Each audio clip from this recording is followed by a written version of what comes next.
La secrétaire de l'orphelinat Le Cœur de Paola, Narduli Mampouya, sous le label de l'Association de soutien aux orphelinats du Congo en cycle ASOC, a fait un don de vivres à quelques structures d'hébergement relevant du département de Pointe-Noire, à commencer par le centre d'accueil et de rencontre pour enfants de l'association Espace Enfants situé derrière la gare centrale de Pointe-Noire.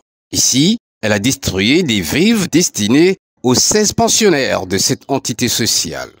Ce geste de l'ASOC vient soulager le budget déjà assez tendu de ce centre d'hébergement et permettre aux bénéficiaires de bien attaquer les fêtes de fin d'année. La visite au Cœur de Paola qui nous apporte chaque année, c'est une bénédiction.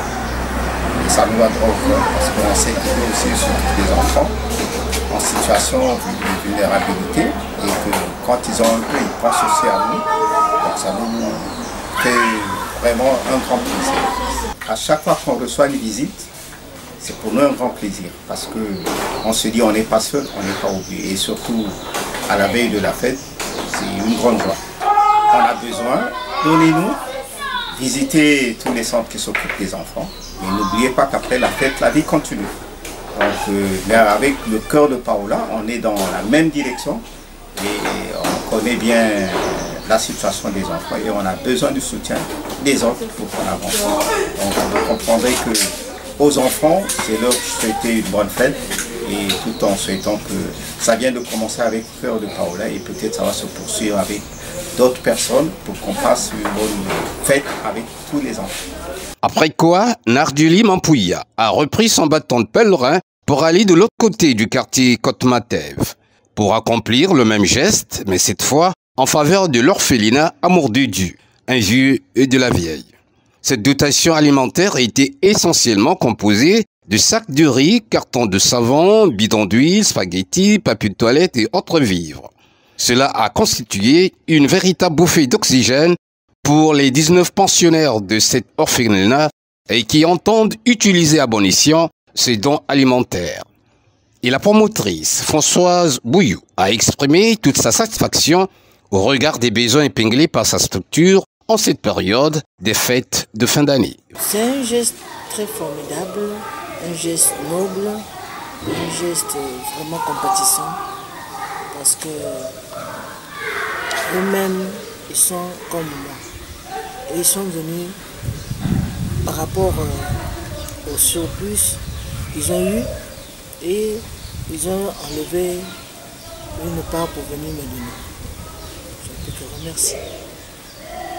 Vraiment que Dieu les bénisse, que Dieu débloque encore les avantages. Un coup de pouce et surtout que je n'ai pas encore reçu beaucoup de choses. Les populations, surtout de Pointe-Noire ou bien d'ailleurs, puissent venir soutenir ces centres. Exprimant toute sa solidarité à ces deux centres d'hébergement, Narduli Mampouya a précisé que ce geste est simplement un élan de cœur en direction des orphelinats frères et il vient consolider une vieille tradition, celle qui consiste à donner un peu aux autres lorsqu'on en a plus.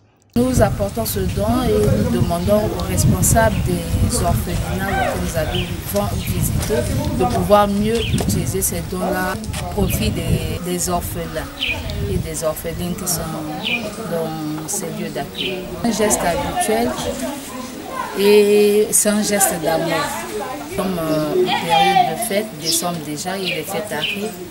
Donc, le surplus que nous avons eu ici, nous n'avons pas voulu le garder pour nous-mêmes, mais aller donner aussi aux autres qui n'en ont pas peut-être jusqu'à ces périodes. Apporter des vivres aux orphelinats de la place est depuis longtemps la pierre angulaire de l'action menée par l'association de soutien aux orphelinats du Congo, dont les destinées sont conduites par Karil Sisto Bondoko Langui, l'homme des grands défis.